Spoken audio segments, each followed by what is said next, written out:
নমস্কার সবাইকে। 1000 বছর আগের ইতিহাস আমাদের কারোর মনে আছে?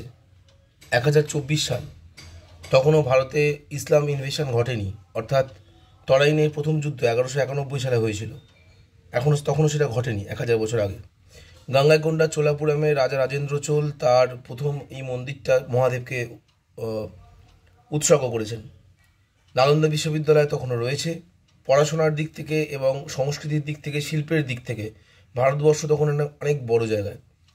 এই রকম জায়গা থেকে গত 1000 বছরে ইসলাম ইনভেশন, ফরেন ইনভেশন এর কারণে আমাদের সংস্কৃতি, আমাদের শিল্প, আমাদের ধর্ম সম্পূর্ণরূপে ধূলিসাৎ। এইবার এইখানে মোগল সাম্রাজ্যর কতটা ভূমিকা আছে?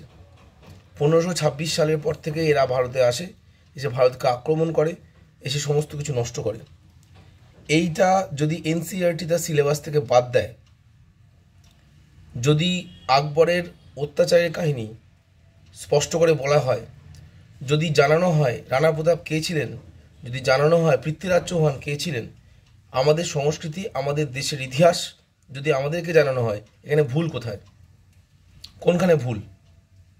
কিছু সংবাদপত্র বিশেষ করে এই সময় এই ধরনের সমস্ত খবরগুলোকে ভুলভাবে প্রচার করছে। আমাদের 500 বছরের লড়াইয়ের ফসল হচ্ছে বর্তমানের রাম মন্দির। রাম মন্দিরে হিন্দুদের ক্ষেত্রে একটা পীঠস্থান।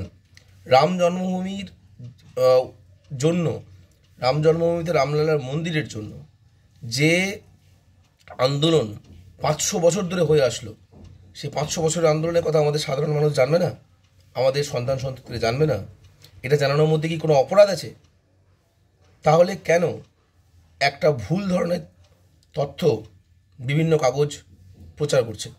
তার পেছনে মেন কারণ হচ্ছে, মূল কারণ, বিশেষ করে বাংলার সংবাদপত্রগুলোর পেছনে মূল কারণ একটাই, যে কিভাবে আমাদের সংস্কৃতির মধ্যে, আমাদের মনের মধ্যে, আমাদের চিন্তার মধ্যে ভুলভাবে আমাদেরই সংস্কৃতি সম্পর্কে ভুল ধারণা তৈরি করা যায়। আপনার কি মনে হয়? কমেন্টে জানান। ভালো থাকবেন। নমস্কার।